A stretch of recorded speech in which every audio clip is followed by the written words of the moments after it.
presented by KR Music Darbhanga।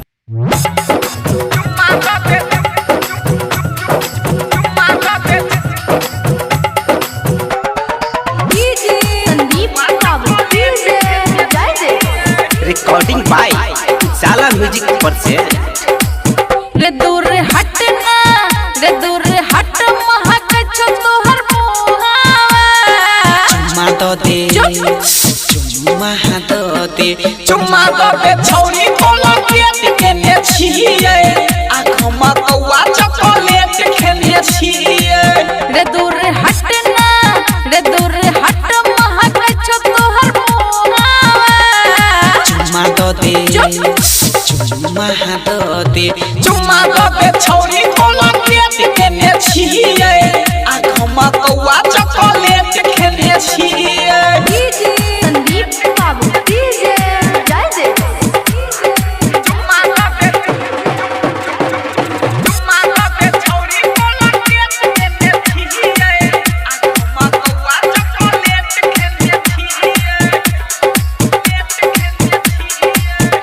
हेगे पहिला छे प्यार एकर कले उद्घाटन छोटा मोटा काम करवाइले एही रातन। कहलियो ने तोरा अभी मूड नहीं छै त मूड बना ले ना।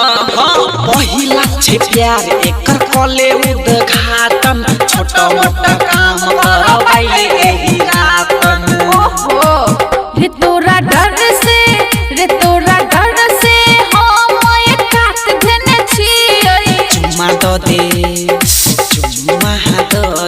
चुम्मा दो दे छौरी कोला के ने छिए आगमा कौआ चॉकलेट खेने छिए।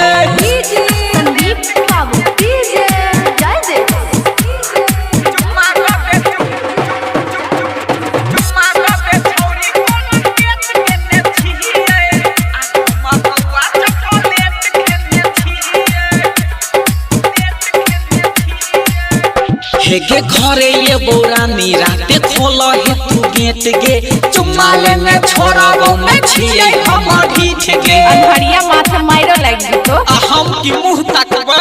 हां घरे ये बौरानी राते खोलो हे तू गेट गे चुम्मा लेने छोड़ाबो में छिए हम ढीठ गे। पूरा पिटाही के मन छौ रे चंदन सुन रे किसान सुन कत के हम पीट देने छियै। चुम्मा दो दे चुम्मा दो दे छौरी कोला के ने छिए आँखों